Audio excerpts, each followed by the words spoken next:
Hello everyone, today we will learn कि अगर कोई पेशेंट आईसीयू में अनकॉन्शियस है तो उसके क्या क्या रीज़न हो सकते हैं। अगर हमारे पास कोई भी अनकॉन्शियस पेशेंट आएगा आईसीयू में तो हमें हेड टू टो सब कुछ रूल आउट करना है। तो सबसे कॉमनली क्या होता है, सीएनएस कॉजेज़ हो सकते हैं। सीएनएस में क्या होगा, पेशेंट को या तो स्ट्रोक हो सकता है, इश्केमिक स्ट्रोक हो सकता है, हेमरेजिक स्ट्रोक हो सकता है, एनकेफेलाइटिस हो सकती है, या फिर नॉन कन्वर्जेंट सीजर डिसऑर्डर हो सकता है।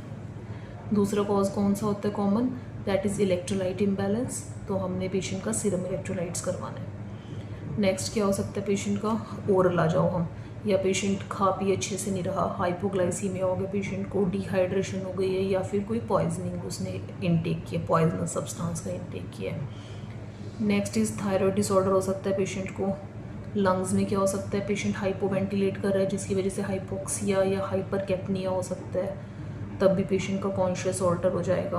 हार्ट में क्या है, अगर पेशेंट का कार्डियक आउटपुट लो है, किसी भी वजह से लो कार्डियक आउटपुट स्टेट है पेशेंट की, सर्कुलेटरी शॉक है पेशेंट को, उससे नीचे आएंगे लिवर डिसऑर्डर है, हिपैटिक फेलियर हो गया पेशेंट को। नेक्स्ट इज पेशेंट को यूरोसेप्सिस है, एड्रिनल इंसफिशेंसी है। तो उन सब कंडीशन में पेशेंट का कॉन्शियस ऑल्टर हो सकता है।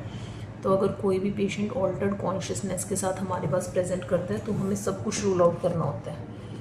उसके बाद ही हमें उसका कोर्स का ट्रीटमेंट करना है, ना कि पेशेंट को हम इंट्यूबेट या वो कर दें। सबसे पहले प्राइमरी रिससिटेशन करेंगे जिसमें फ्लूइड थेरेपी हो सकता है, इंट्यूबेशन हो सकता है। उसके बाद हमने कोज को रूल आउट करके कोज का ट्रीटमेंट करना है। जो भी कोज है, इन्फेक्शन है, एंटीबायोटिक दो, लाइन सेप्सिस है तो एंटीबायोटिक दो, लाइन साइड चेंज करो, थायराइड डिसऑर्डर है वो ठीक करो, हाइपोवेंटिलेट कर रहा है उसके लिए वेंटिलेट करो, कार्डियक कोज है उसको ट्रीट करो, सीएनएस कोज है उसको ट्रीट करो, यूरोसेप्सिस है तो इन्फेक्शन ट्रीट करो। तो we should always treat the cause after primary resuscitation, तभी हम पेशेंट का लॉस ऑफ कॉन्शियसनेस ठीक कर सकते हैं। Thank you.